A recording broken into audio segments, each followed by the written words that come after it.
What up? Welcome to Homegrown Hustle, where local brilliance takes the center stage. I'm your host, Matt Eickman. Together, we're about to embark on an inspiring journey. Our community thrives on the wisdom of insightful leaders that are right here in our backyard. And we're bringing their expertise to your ears. Whether you're an aspiring entrepreneur or simply seeking inspiration, this podcast is your guide. Join us every week in celebrating innovation, guidance, and the power to inspire greatness. Let's explore the stories that shape our local business landscape, and together, let's ignite the spark of excellence.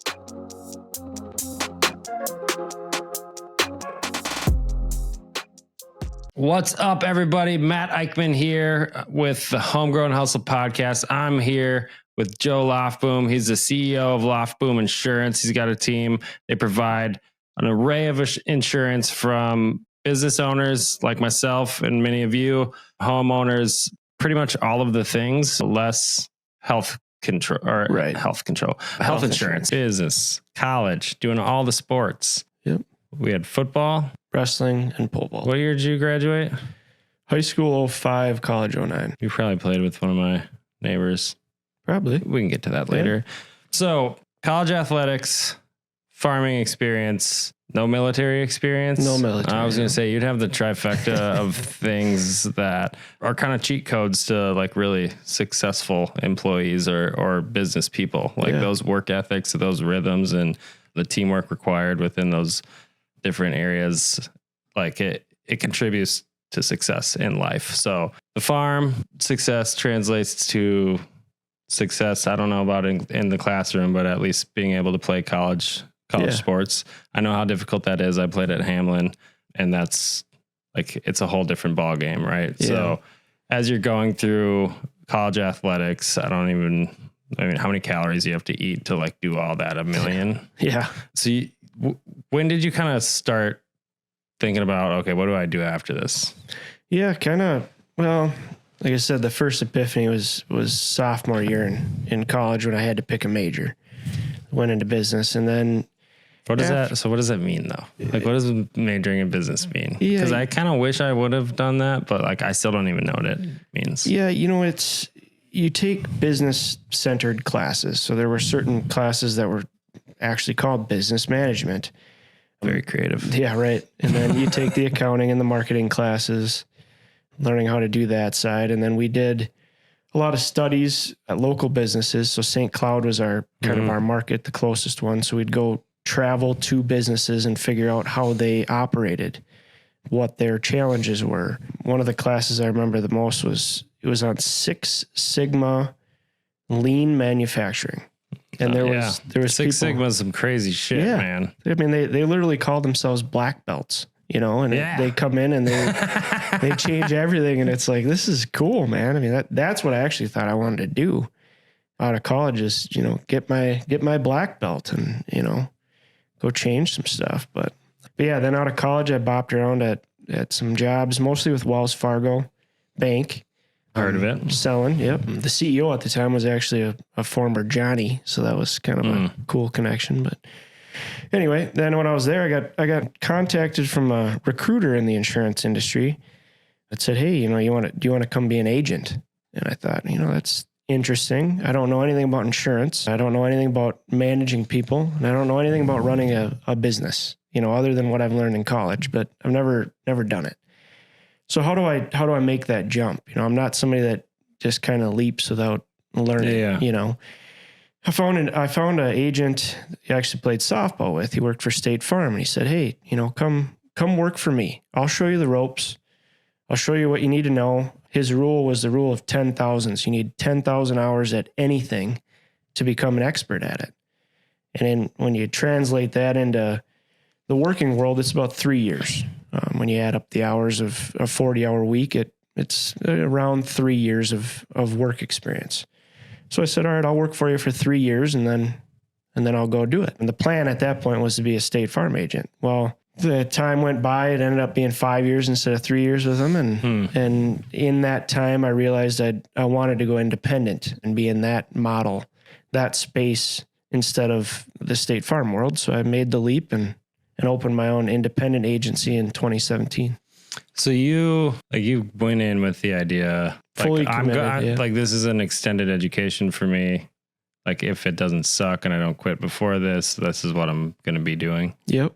Yeah, it was interesting. They called it an aspirant program at State Farm, but you're basically in there learning how to be an agent as you work for an agent, and they did different like just a meetings freaking and shadow. Yeah, pretty much, and then they never like really taught you how to run the business side of it, but That's the entire training protocol? No. Oh. This was just while you worked there. No, after, before you become an agent, they have an extensive training. I mean, it's a year or more where you actually have to go through classes and learn the whole ropes. They have one of the best training programs in the industry. I mean, they have to if they're going to be that big. Yeah. Well, and you get to benefit from it. I'm sure there's other agents like that, but for sure. At the end of the day, the revenue model for insurance is freaking awesome for any business owner and because it's recurring revenue. Yeah. And coming from State Farm, I mean, like I said, they had the best training. So I would never give that up. I'm very happy on the independent side. So when I think about it, at least with insurance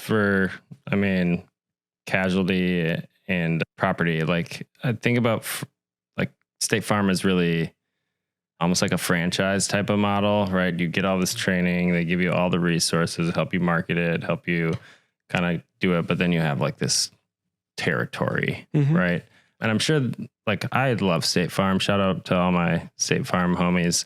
But I could see how the limitations there would make you want to go somewhere else. Just like if I'm thinking of being a business owner, there's no way I'm signing up for that personally because I got too many ideas. Yeah, they're two different models and they work for two different people. I've had people come up to me on independent side and people that work at State Farm and say, hey, tell me both. And I tell them the same thing. If you need a hand on you and you need somebody to help you through, go to State Farm. Their customer service is amazing. They're phenomenal. They're a phenomenal company. They train to that too. Like you said, they're more of a franchise. They dictate what you do and they vet you through thoroughly before you become an agent. And once you're an agent, it's very hard to fail. They help you with everything. On the independent side, you have nobody. It's you. You are a business owner now. You have to make the decisions and you have to figure stuff out. Yeah, that's the hard. Yeah. A lot of stuff. You have to figure a lot of stuff out. So you kind of knew that though. You took all these fancy St. John's classes, right? They set you up for success. So what do you wish you knew like when you kind of started up? Like could you have grown faster if you would have known certain things? Maybe, I'm still learning. I think we're all going to be learning until we, either die or retire, but not really. I mean, I don't know that I would change much. We grew at a good rate. Anything that could have changed would have cost more money. It would have been pumping into the SEOs or pumping into more marketing like that, which starting up, you don't have. So you make do with what you got. And so I don't know that I would change a whole lot. All right. Yeah. So what are the tools that have really grown your I don't know, is it a practice agency? Like what do we call it? Yeah, agency. Okay. Yeah. That's the term we're going to use henceforth. Yeah. I would say my main resource and shout out that I'll give is my State Farm agent. Shout out to State Farm. Yep. What's his name? Mark Peterson. Mark Peterson. Yep. He's true homie. He's a still great mentor to me. He taught me a lot about businesses and a lot about how to hustle. His main thing was circles of influence. So everywhere you go, anything that you do, my main example now is softball, right? I play softball once a week. That is a circle of influence. Everybody on my team and anybody that talks to me there knows I'm an insurance agent. Everybody needs insurance. I don't have to sell them. At some point, they're going to ask me. You should sell them. Something, right? But you don't need to. I mean, that's okay. So you don't need to. They ask you questions or they say, hey, will you give me a quote? Because literally nobody knows about insurance. Right. Like they are like, oh, I need insurance. And then they have that friend and the depth of thought, at least for a typical consumer, kind of stops there. Because in my mind, like how freaking different can these prices really be? Like maybe they're like big time difference, but like I'm the guy like I'm gonna buy that one that costs more because it's better. Yeah. Like, and I don't know, but like usually that's how it works out, right? Yeah. So that seems like a big hurdle to have to overcome if people are looking for that education. Otherwise, differentiating is just, you got to be busy making all these little spheres all over the place. Yeah. Yeah, to some extent, but you know, the pricing is different on a bunch of different levels. So your coverage matters. You can pick and choose different coverages. This is where it gets really exciting, guys. Yeah. But you can pick and choose different coverages that cost different amounts. But on a basic level, there's always a company that wants more market share. There's always an insurance company that says, hey, we want more clients. So we're going to give you a better price. Yep. And that price might be good for 6 months, might be good for 2 years. When it goes back up, shop again. I mean, that's the best thing that you can do is shop your insurance as much as you can. Insurance agents hate when you shop their insurance. Yeah, it's work for us, but that's the best thing that you can do as an average person. Get a shop, you know, call your agent, say, hey, shop it out for me. Find a new agent. Hey, give me a quote. What do you need to know for someone who, let's say someone, small business, I don't know, 10 to 20 employees, like what's the information they need to Most of the information is on your policy. So if you can get a copy of your current insurance policy and give it to an agent, most of it's on there. There's a few other questions like, you know, as a business owner, what's your revenue? What's your payroll? You know, what's your scope of business? You know, what about when it comes to fleet? I got a gang of vehicles. What about that? Yeah. I mean, I got an expert here, 10,000 hours, right? People like, all right. So fleet's a little different. You want to vet your drivers. That's a big one. You want to make sure you're pulling motor vehicle records. You're pulling accident reports, obviously making sure they're not felonies, but you're pulling those records and making sure that those are clean for your drivers is going to impact huge. So clean means no felonies. Nothing ideally, but you know, if they have a speeding ticket, that's not a huge deal. It will cost you more, but not drastically. But you want to make sure they don't have DWIs. You want to make sure that their license is active. I mean, you don't want to. This is important. I've learned this the hard way. Yeah, you don't want to hire somebody that can't put it drive. in your onboarding process. Yeah, hiring process actually. And then the biggest tool for a fleet is you contact your insurance company, whoever's doing it, and most of them have tracking devices that you can put in the cars. Those give you a discount on your insurance, and they help you as a business owner track your drivers. It says, you know, it'll tell you their bad habits that you can change and tweak to get a better rate. It'll tell you where they're at. You know, if they're taking too long at a certain destination, you know, if they're sitting at a park napping, it'll tell you that. That's not ideal. Are there integrations with other technology that's out there where the same information can get shared, or is it all independent of each? Every company has their own, and they don't talk to each other. But like we have ours through our phone provider, right? Mm-hmm. So I want that one to talk to whatever one. Some can. Some companies will allow you those people are the ones that are going to be getting copied by everybody else. Yeah, and they're on the forefront of the technology, but some will let you use your phone, or they'll let you use another app to track it. Most want you to have their software still. Yeah, like plugged in. Yeah, like plugged in or their app on your phone. Yeah. All right, so fleet. So some questions I have, just because I know there's a lot of people that have large fleets that watch, like what are the things we can do proactively through ongoing training? Like let's say we're the best at hiring and everyone checks those boxes. Like how do we make sure that they stay not sketchy drivers? Yeah. Like how do we do that? Well, you can pull the reports from time to time. The insurance company does that. I guess I'm thinking more like training. Sure. Like, my guy, hey, you represent our company, you represent Abracadabra if we do things a certain way. So is there training that's provided by these different providers? Yeah. Really? So what's that like? What's that look like? So like Progressive has one of the best, and they've always been best with the technology, but you sign up for their tracking program and it comes with a bunch of, you know, webinars and training for the business owners and the employees to say, hey, these are the good driving habits. There's, like I said, a lot of webinars they can watch to say, you know, try to plan your route to take more right-hand turns than left-hand turns, because left-hand turns are statistically more dangerous because you got to cross traffic.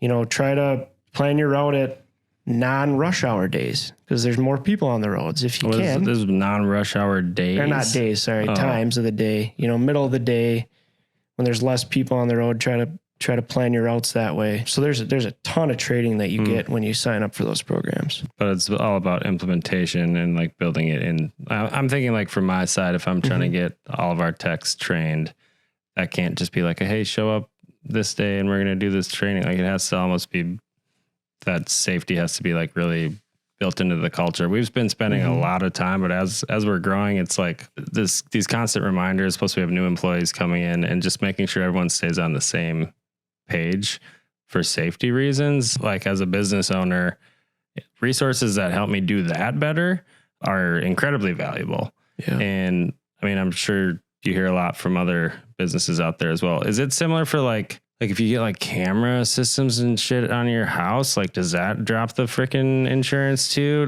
What else am I missing? Like where's the other hacks here? Not really. Again, they haven't really caught up to that. So even, like your Ring doorbells and stuff, ideas. It doesn't really affect insurance yet. Some companies does, but again, on the cars, you can get dash cams and stuff. To my knowledge, I haven't seen that impact rates yet. It should. It helps in the claims. My homies in New York say it works against them if their driver's not doing the right thing. Yeah, that's incriminating. It can, for sure. Just do the right thing, people. Do the right thing. Yeah. But yeah, I mean, talk to your agent.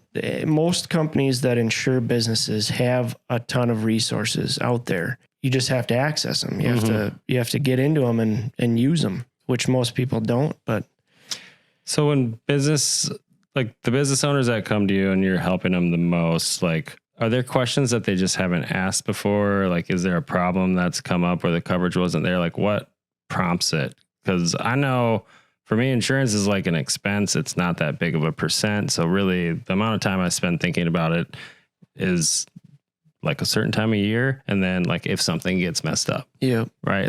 Yeah. So like when businesses come to you and they switch over, like what are the questions they're asking you? What type of education are you having to provide them to help them see the value? Interesting question. I overeducate because that's Perfect. What I like to do. You came to the right place. Right. But most people ask questions if they've had a problem. Those are the most questions that I get. So if somebody had an insurance company, they had a claim that went sideways, that didn't pay them or was an exclusion, that's usually the question they come with. Can you cover that? Are you going to cover that? Otherwise, it's kind of like anything else. It's the bottom line. Am I covered correctly for the cheapest amount? And that's the business owner's concern. The best thing that anybody can do on a personal side or a business side is get a good agent. Trust your agent. Because the majority of people aren't going to read their policy front and back. They're not going to know it. You're not an insurance agent, so why learn it?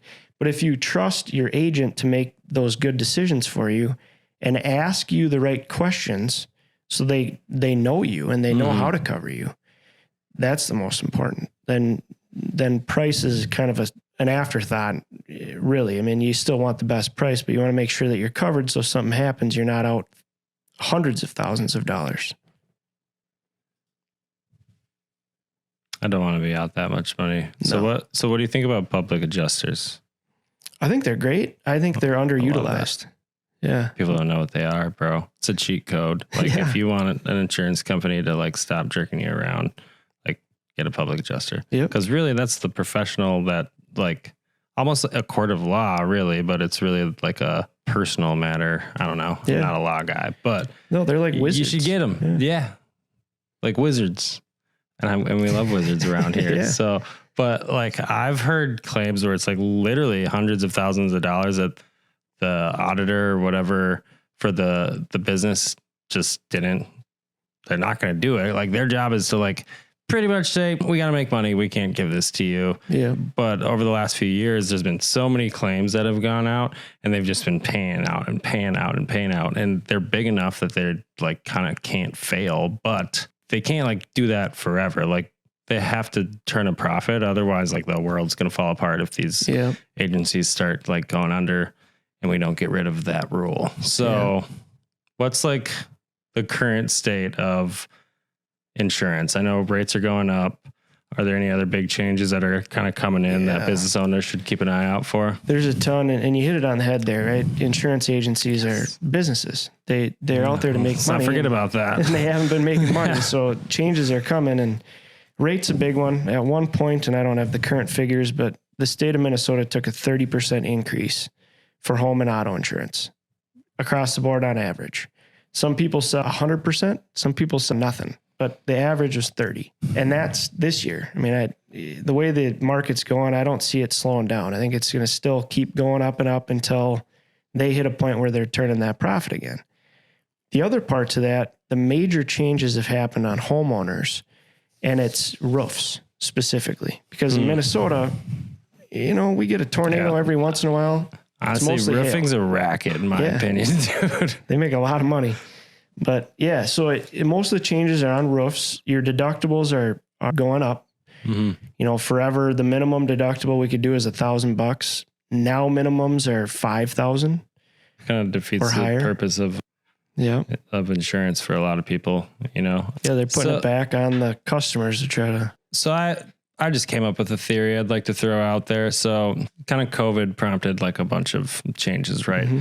And the workforce was out during that time. So if the workforce is out, these organizations that are historically sales organizations, right? They have a lot of new revenue coming in. If they kind of press pause on the sales drivers, could that really be the cause of losses as opposed to these claims? They're just displacing it onto the homeowner. Interesting. Yeah. So potentially, and it's interesting that you bring that. It's interesting you bring it up because there's a lot of insurance companies that have been on pause for over 2 years now, meaning they won't take any new clients. They've raised their rates for their existing clients. They've changed the deductibles to way higher than they were, and they won't take anybody new. That's just their model. New clients, they say anyway, from actuaries, a new client for insurance is like 60% more likely to file a claim than somebody that's been there for a year or more. So they won't take anybody new. So then you're just upselling your current customers on more policies and hoping they stay with you. Yeah. And that's part of the problem with the market right now. Rates are going up. Everybody wants to shop, but the options are so limited because a lot of these companies have said, we're out. We won't take anybody new. Or if we take somebody new. I feel like that's such a bad, like, how do you make that decision as a business? Like that, whatever, I don't know which one that is. That one's probably going to go out of business soon though.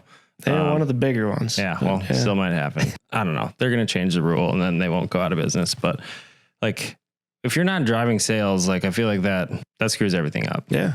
That's when a business starts going from like keeping pace or maybe growing a little bit to they think they're maintaining, but they're really going down. Yeah.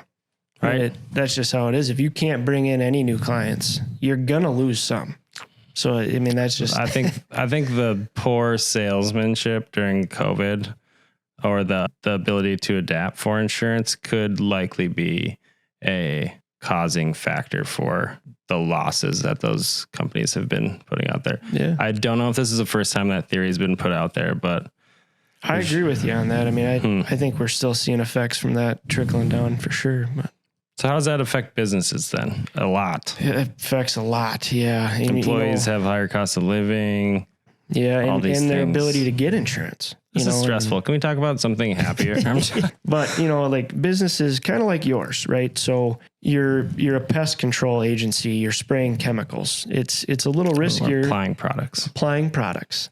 It's a riskier business for insurance standpoint than a public accountant.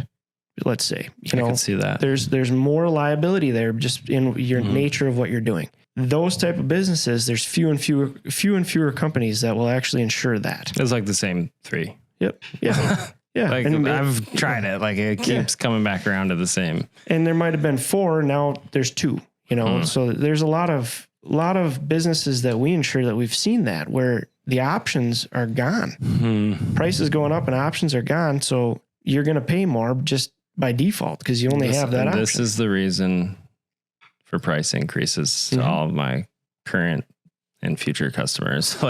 We got to stay in business, right? And so those price increases, people have kind of become accustomed to them now, but I feel like 30% is like a gouge of average growth. Like that means that there's some that were higher and some that were lower, but across the board, like that hop in a calendar year, like for certain families, like that can really be difficult. And the only way is like a reactive modification to like income of your employees. So this is actually like, as I think through it, like this is economics, I feel like, right? I didn't really take that. I was a bio major. So this is just like logic that I'm thinking through. So, or at least I think it is.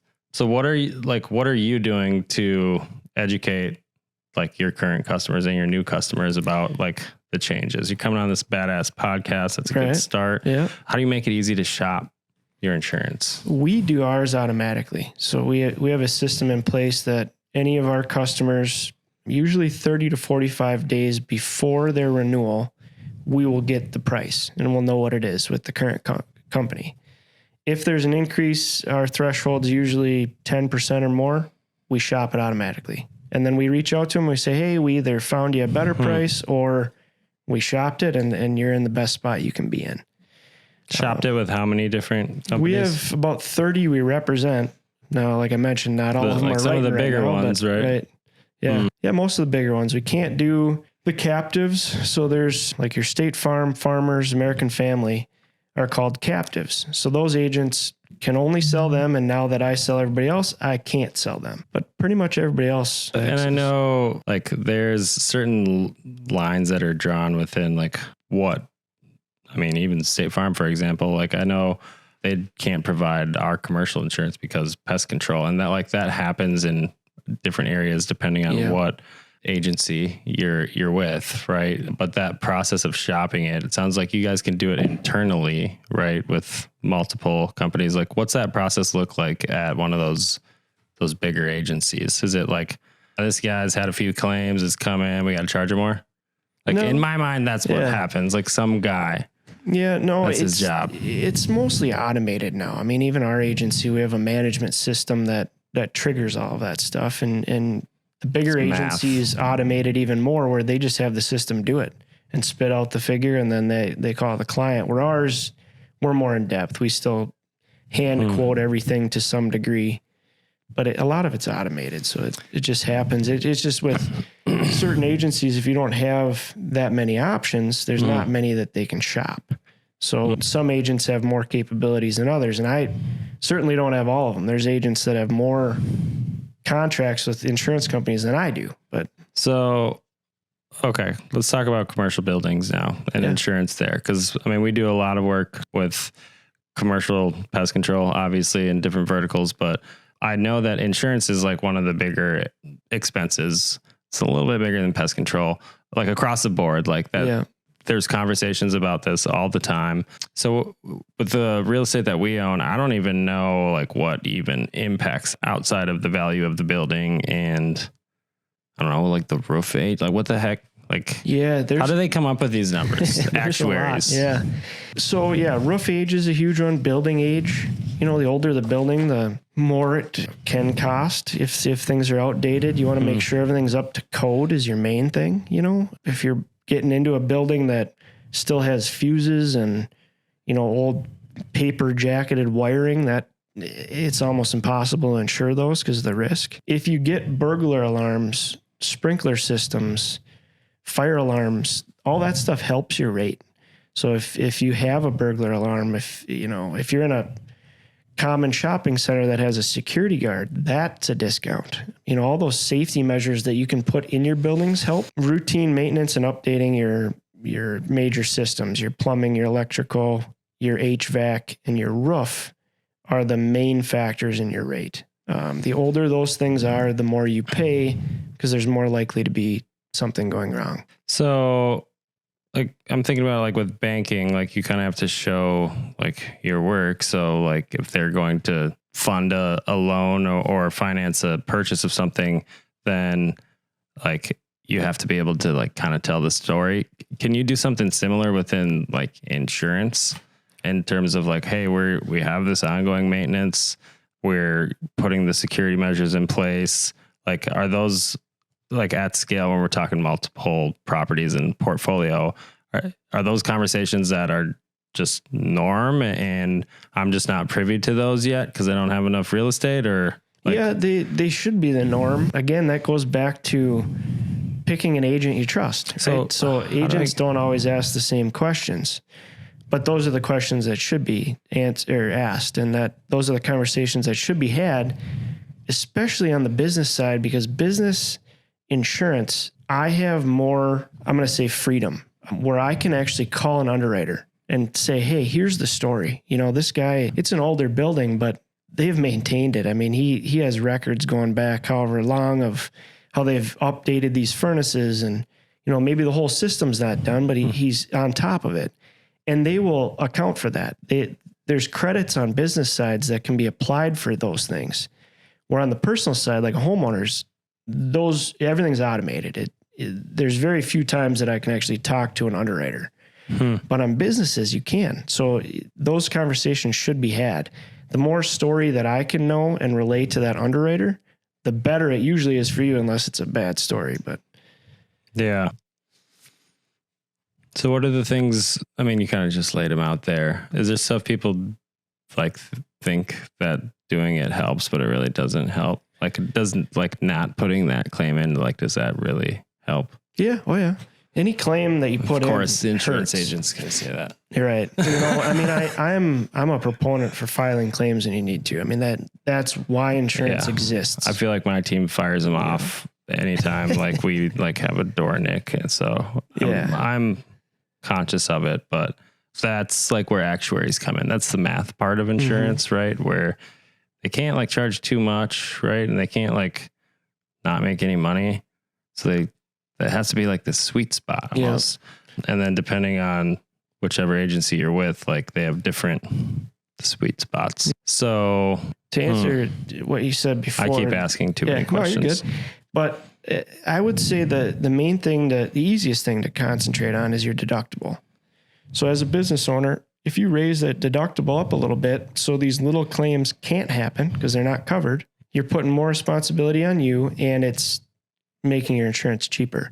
It's preventing the little claims, and it's actually cheaper to have a higher deductible. So, maybe make it $5,000 instead of $500 on a car, if your cars are worth that. And then you prevent those little thing, bro. You know what I mean? Well, not everybody's fleets are, brand new, but ours is cherry.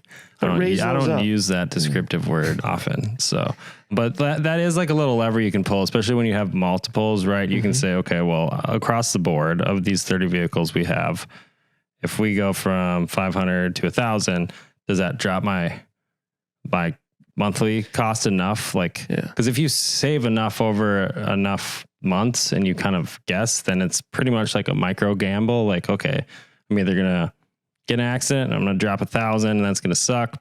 And I'm going to have to save it back up, or I'm going to save $1,000. Yeah.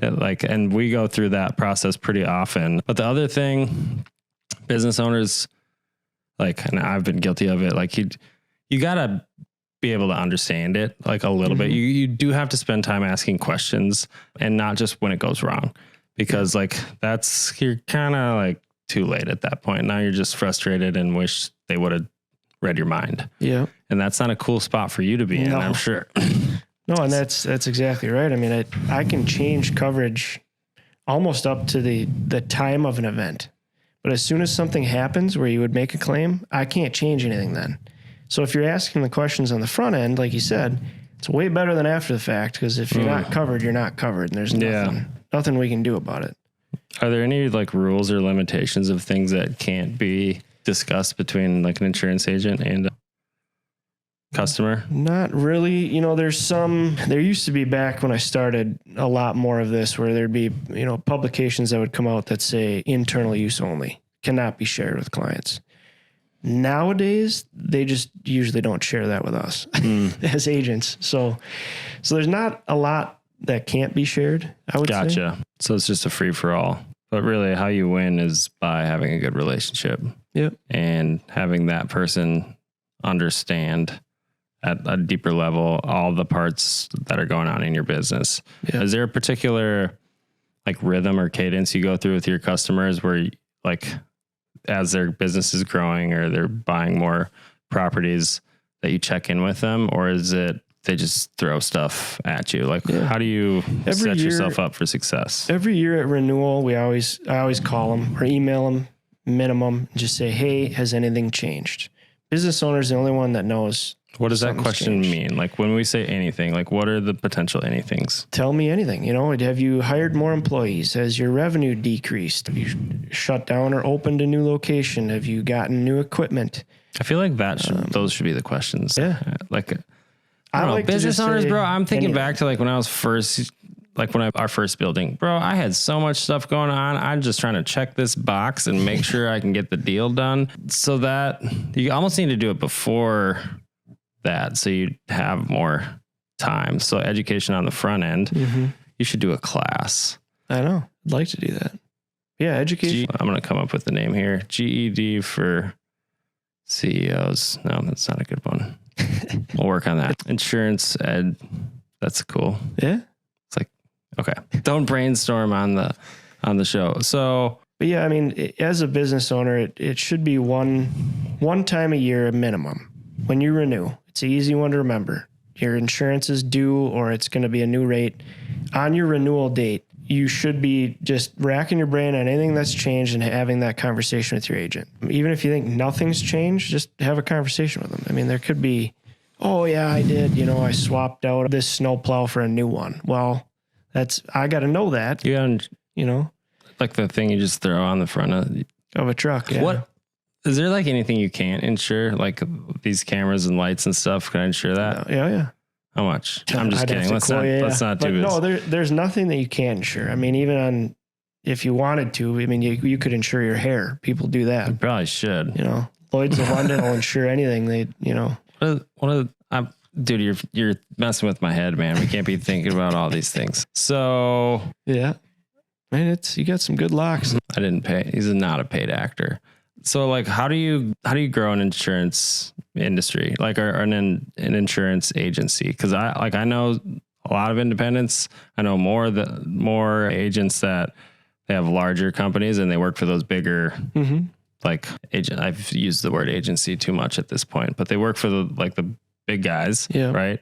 But those are the people that usually have employees and they've got infrastructure. Like, are the margins such that like it's predefined between the relationships you have, like how much you as an individual provider are going to make off of it? Because at the end of the day, you're running a business too, right? Yeah. So in order to serve the customers you have as you're bringing them in, I see this like plateau, at least from a distance, where it's like you get like another one or somebody else in there, and then you don't, like the growth trajectory might not be established and they don't show you how to do it, or else there's some other reason why they're limited. Yeah. I think there's not a lot of training on it, but like running any other business, there's thresholds for stuff when you need to hire people, So when I have X amount of clientele, I can't keep up with it. Also, I need somebody to help me. Usually your revenue's at that point as well, where you can do that. But as far as growing, it's mostly just talking to people and marketing like any other business, and then keeping them happy. I mean, I want you to stay with me. I want to be your agent, not just this term, but forever if possible. So almost going through like the process that you went through with that guy at State Farm, like an internship. Yeah. So with insurance being like maybe not the most exciting industry to get into, like how do you go about like looking for people you want to bring in and take care of your customers? I've been lucky that way for my employees. So Brittany that works for me, I worked with her at State Farm, worked hand in hand with her, sat right next to her.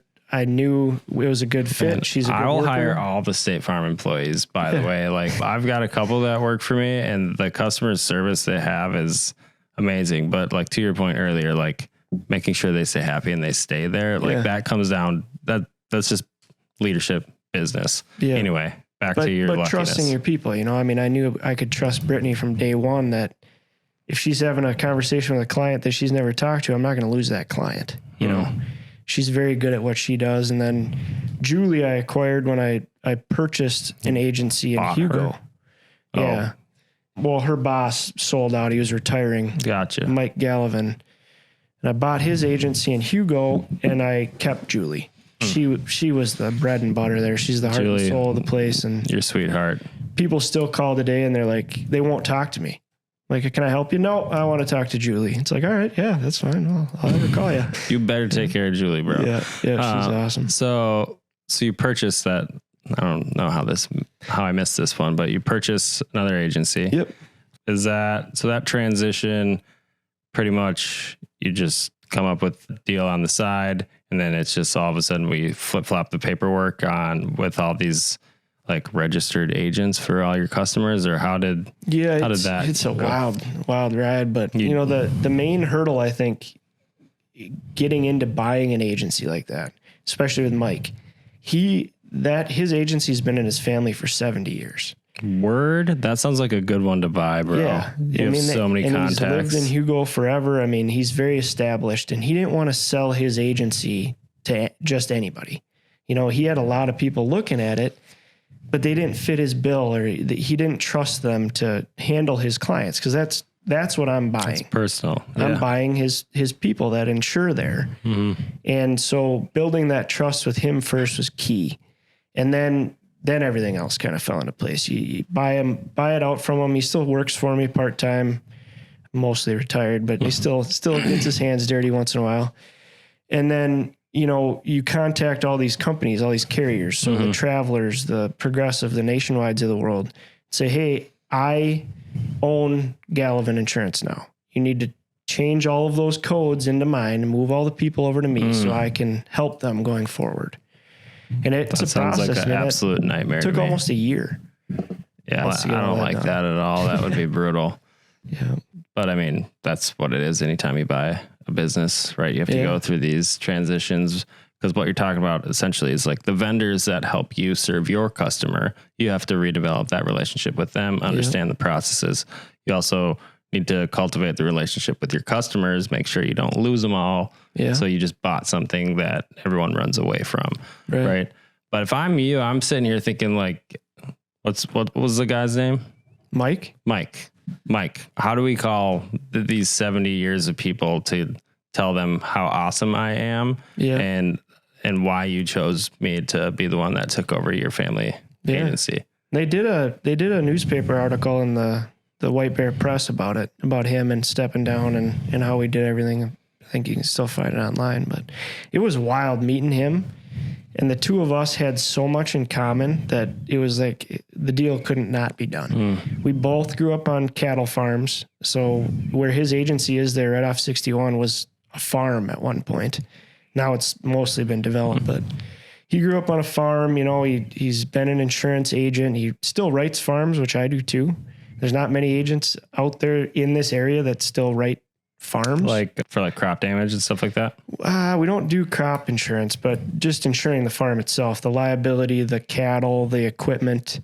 All the heads. A lot of times there's a house there and that gets wrapped into the farm policy. Bunch of sketchy buildings. Those are always included in farms, unless they're like Texas farms. I feel like those are nice then. Farmers are the epitome of if something's not broken or if it still works, don't get a new one. So they just, keep maintaining and have a bunch of freaking old tractors out in your yard. Yeah. Somebody's got to clean that up. All those similarities, we just connected right away, and it was a perfect fit.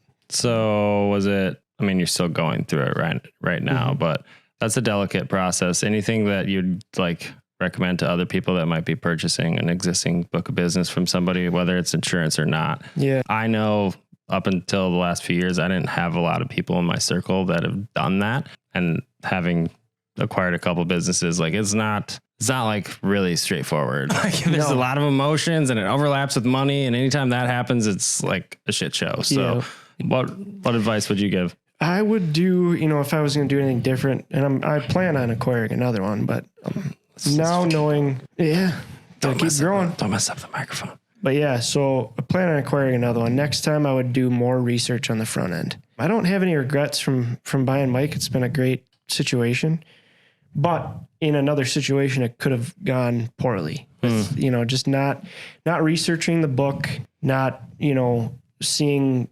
age of clientele or, their attrition. Are they going to stick around more and seeing that? And then knowing what companies he has. I never thought that would even be a question to ask, because if he has one that I don't have, I'll get them to purchase. Well, these companies are like, no, just because you're buying his doesn't mean we have to appoint you. And if that wouldn't have happened, it did in my case. But if it didn't happen, that's thousands of dollars I'm losing out on, because I can't keep those people. You got to figure that out before you ink the deal too. Otherwise, but me stepping in, I'm like, of course, I'm buying these people. Why wouldn't they appoint me? Well, they don't have to. How's the valuation for that? Because I know it's probably just EBITDA or something like that, right? Well, so within pest control space and really home services, like there's people that only do M&A within certain industries. Mm-hmm. Is there anybody like that in insurance? Yeah. There's a lot of segments. There's a lot of agents that just do health insurance. But I'm talking about people that only help people buy and sell businesses. That's their business, is the sales portion. Yeah, there are people like that. I have a friend from college that does that, mostly exiting. So he'll help people plan like 2 or 3 years out. Here's how we maximize what you're going to get for your business. But yeah, there's people that help on the front end too. And I have support. So I'm under Smart Choice, it's called. Smart Choice is a conglomerate of about 11,000 agents across the country that just kind of pool our resources together to get, better graces with some of these companies, to get higher commission rates. We don't have as many quotas, that kind of stuff. And Smart Choice helped a lot with that transition. They had resources and people I could talk to that had done it before. Man, that community of that network of even if it's outside of your industry, like somebody that's in business along the way, that helps. But if they can be like within your industry, ideally like a different market, but sometimes there's overlap. Those relationships, they create velocity when it comes to learning, because now you're taking examples that you see, like a story you see, and some of the lessons along the way, and you can go and apply that. Yeah. And Smart Choice was huge. I mean, my director, I just told him one day, hey, I want to throw my name in the hat if an agency comes up available. I don't know if I'm going to buy it. I don't know if I can, but I want to know the opportunities are there. And within a month, he was like, I got a perfect one for you. I got this guy, Mike Gallivan. You two are going to hit it off. I think you should meet him. And then it just spiraled from there. So what are the things that you're going to refresh the new agency? Or I guess it's just Lofboom. You just tied it in with what you're already doing. Yeah. Right? I kept the DBA for a while. So my agency, Lofboom, actually went to Gallivan for a year because it was easier for me to explain to my clients. But it was easier for me to explain to my clients when they saw that deck page and it said Gallivan that I bought it than it was to explain to Gallavans, who I'd never talked to before, that they're now mine. And so it gave me that year transition to talk to all those clients and have that conversation with them first before they saw it and were like, hey, we didn't choose. It sounds like you got an awesome opportunity. It sounds like the stars kind of aligned. So like, what's your mission in the next, 12 to 24 months? What are you trying to accomplish within your company? Yeah. Right now with the market being the way that it is, goals are a lot lower than they once were, just because, we're kind of handcuffed on what we can sell with companies not offering and stuff. So sustainable growth. I want to keep growing. We have been, just keep that trend up until everything goes back to some semblance of normalcy and then explode, maybe then look at buying another one and hiring some more people. And, we've kind of pumped the brakes on even marketing because it's so limited on what we can take in for new business right now that I don't want to go just gangbusters. Because you're going to spend money on something, you're going to get a lead and then you can't actually provide a solution to that lead. Yeah. Or you just call your 70 years of database and give them a quote. That's free. Yeah. And that's what we've been doing. And we get a lot of referrals from that and stuff, but yeah, marketing, that's the worst thing that could happen to me is have somebody call me for a quote and I can't help them. They're not going to call me again, Oh, I know, dude. It's tough. Like that's where I live, is like that customer acquisition cost, getting somebody in the door. Like if they call me and they're like, yeah, my cow died in the back, we can't remove it, can you take care? Like I don't do that. Like that's not, that's not wildlife control, not pest control. So, but we did pay for that. oftentimes. So that lever, I don't know, if I'm an insurance agent and I can't offer things to new people, then you just got to go backwards. Yeah. Right. Or that's kind of where I'm leaning on the education, right? So if somebody calls me up and I'm not your agent, I'm happy to help you. I mean, I'll tell you whatever I can, and at some point in the future, hopefully I get your business, but if I can't do it now, I'll at least tell you what you have and what I would change on your current one and make sure you're taken care of. That's about all I can do. And I mean, that trust or development of that relationship, it really just happens over time. And that's with any business, but insurance is something that, I don't know, it feels so freaking like you're giving away info that most people don't get. Right. It feels like intrusive almost. Yeah, it is. I mean, anytime you get a quote, your credit is pulled. So most people probably don't even know that. It's a soft pull, so it doesn't, ding you, but every insurance company is checking your credit as one of your... They don't tell you that. Yeah, that's one of the factors that goes into how much you pay. So if you have terrible credit, you're paying a lot more than somebody with good credit. Dude, what other nuggets like that do you have? Like credit score, claims history, and that, if you've had a claim, and I'll just say auto accident because it's the most common. If you've had a claim on an auto where, maybe you got rear-ended or something happened to you hit a deer. Mm-hmm. Those aren't your fault. You need to tell your agent anytime you switch companies to make sure that that's not counting against you. Because in certain databases, it's easy where that goes as an at-fault accident, and now you're paying more for insurance when you shouldn't be. Yeah.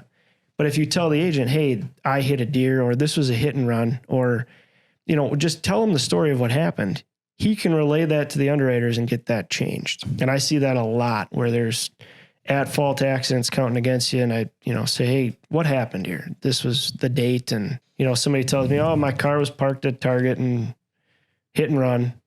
Well, then that was showing up as an at-fault accident and costing them more when all I had to do was change it because they didn't do anything to cause it. I feel like how do you differentiate as an insurance agent other than the price? Coverage, nobody really even comprehends what that is. So hard to differentiate there. Those kind of things, the knowledge of what affects the rate and how can I help you with that? How can I educate, telling people right now you don't have any coverage for your roof because it's 25 years old. It's really like brand awareness. Yeah. Like you talking about the topic allows somebody to understand that you're the subject matter expert, which in turn, next time they shop their insurance or have a shitty experience with their agency, then they know your brand in the market and reach out to you. Yeah. That's kind of what I was getting at with the circles of influence, right? It's not really hard selling in my opinion. And what I do, I educate people. They all know what I do. And at some point they're going to ask, hey, can you give me a quote? I feel like certain agents take it personal if you don't do that. Yeah. I do a lot of networking, man. And I know it's sales, it's all sales for everybody, but it's also a pain in the butt to switch sometimes. And if it's my business, if I'm not switching insurance in the middle of the summer, we got bugs to take care of and stuff. Yeah. Right. So the focus and energy within the business, is there a culture of that in certain companies? Yeah, for sure. Where I need to hit this number because I'm not really in charge. I just own this agency. And if I'm not getting the leads from the people in my network that right away, then there's some disconnect there. Yeah, there's definitely, every agency obviously operates differently. For sure. But there's companies that put more pressure on their agents than others, saying, we need sales, we need more of this, and that, that can change how they operate. Mine, like I said, with the conglomerate of Smart Choice, I don't have those pressures. I don't have any companies breathing down my neck saying, hey, we need sales, we need this quota. I don't have any of that. It's just me. I mean, I want to sell for me and make money. It's hard to breathe down your own neck. Right. Kick myself in the butt, but. All right. So a couple other random questions. I'm just going to rapid fire. What's any books you recommend to business owners? Books or podcasts? This one. It's a great podcast. Well, again, not a paid actor. For sure. The Tyranny of the Urgent is a book that my State Farm agent recommended to me. It's a great read. It talks about, how I've never heard that one. Yeah, before. anybody, salespeople, business owners, really anybody should read that. But it talks about how when you start your day, there's always things that are more pressing to you than you think. And the things that actually need to get done get pushed off. So for me, it's emails. I get in and I check emails, and I might spend 2 hours doing emails when I meant to be doing calls or doing something else. And that's the tyranny of the urgent. If you set up times throughout your day that, hey, this hour is dedicated to cold calls or whatever, we used to call them power hour. That forces you to do that and get out of those things that are taking up your time. So that's a great book. That's one. Yeah.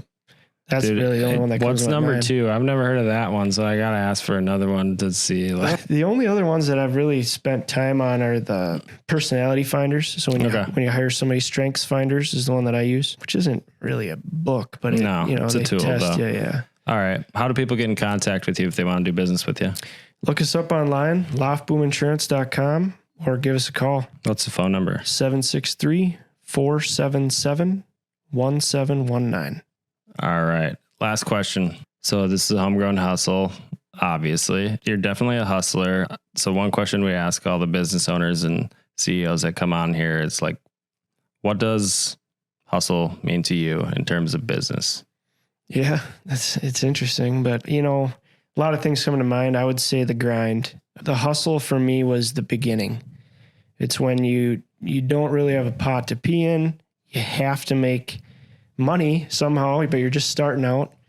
That to me is the hustle. Once you get established, you're still hustling, you're still selling, but you're more comfortable. You can use more tools and make your life easier. But in the beginning, you're hustling. You're pounding the pavement. You gotta get it. Yeah. You eat what you kill, and so you don't kill anything, so you don't eat. Right.